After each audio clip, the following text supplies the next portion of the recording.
જય સિયારામ બધાને. તો જો તારે આપણે 100 વાગી જશે તો આપણે કરવા માંડ્યા છે આજનું વાળુનું તાર. તો આપણે મૂંગણા મોળી તાર કરી નાખ્યા. તો જો મસ્ત મજાના તાર થઈ ગયા છે ભરી. તો આપણે નાખેલું છે આમાં સિંગ ભંજા ને માંડવીના દાણા ને મસાલો તો બધો નાખવાનો જ હોય. તો જો અસલના છે ને મસ્તના જો કેટલા મસ્ત મજાના બની ગયા. ને આપણે મૂકી દીધું છે તેલ ને આ છે આપણે ડુંગળી નાખવાની એમાં ને ટમેટા. તો વિડીયોમાં બનાવી રહેતો કે આપણું શાક કેવું બને એમ. તાર થઈ ગયો છે મસાલો. તો ડુંગળી ને ટમેટા સડી જશે ને અસલનું તાર થઈ ગયો છે. તો હવે નાખી દઈએ આપણે એમાં મરચું એટલે થઈ જાય મસાલો હાવ તાર. તો જો ધાણા ને જીરું ને નાખીને આપણે બનાવી નાખું મસ્તનો. તો જો તાર થઈ ગયો છે ને લીલું મરચું નાખ્યું એટલે મસ્ત આવે ને. તો જો અસલનો તાર થઈ ગયો મસાલો.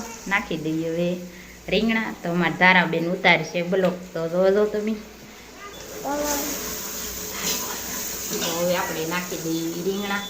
તો જો ભરેના છે એટલે હળવું નાખવા પડે કેમ કે એમાં મસાલો બધો નીકળી જાય એટલે હળવું નાખી દઈએ એટલે બહુ નીકળે નહીં. થાળીમાં ચોટી ગયો મસાલો. આવી રીતે વઘારીને આપણે બનાવવાનું છે રીંગણાનું શાક. તો જો કેટલો મસ્ત મજાનું બની ગયું. વઘારી તમે પણ બનાવજો. તો જો કેટલો મસ્ત બન્યો. તો હવે નાખી દઈએ પાણી કેમ કે મરચું નાખ્યું એટલે પાણી નાખવું જ પડે નકર તો બળી જાય તરત. ને આ છે આપણે તેલવાળું પાણી. તો પહેલાં તેલવાળું પાણી નાખી દઈએ પછી નાખીશું આપણે સાદું પાણી. તો જુઓ કેટલા મસ્ત બની ગયા ને. તો જુઓ આપણે શાક સડી ગયું છે. તો આપણે મૂકી દીધી છે આપણે તાવડી. તો જુઓ આપણે બનાવવાના છે તારે રોટલા. તો શાક તો રીંગણાનું સડી ગયું ને ધારાબેન જુઓ અમારે સાડી પહેરી છે. તો ધારાબેનનો અમારે બહુ શોખ જવો સાડી પહેરવાનો. તારે સાડી બહુ પહેરવી પડે. ભણવામાં નથી હોશિયાર પણ સાડી પહેરવામાં બહુ હોશિયાર છે. જવો કેવી મસ્ત મજાની પહેરી બેંગોલા ને એને સાડી પહેરવાનો બહુ શોખ છે. કા છે ને ભણવા નહીં જવાનું બેટા?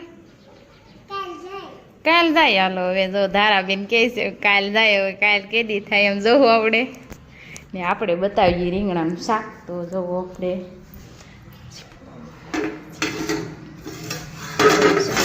અસલનું શાક તો મસ્તનું બનાવી નાખ્યું આપણે કેમ કે મસાલો નાખીને બનાવી દઉં. કેટલું અસલ બન્યાનું છે ને લાલ ગલોલા છે ને પાછી બહુ મસ્તની આવે. તો કોમેન્ટમાં જરૂર જણાવજો કે આવું શાક આપણે રીંગણાનું કેવું બન્યું એમ. જો ધારાબેનને કંઈક કહેવાનું બાકી રહી ગયું તો આપણે ધારાબેનને કહેવું કે હું કોઈ ધારાબેન હું કહો ધારાબેન હે એના આસણા છે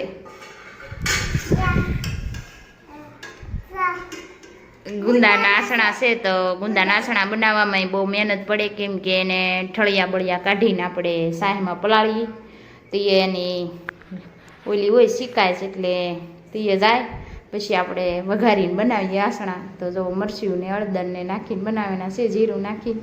તો આસણા એથી મસ્ત નાખ્યાના છે. તો જો ધારાબેન કેવા બતાવે.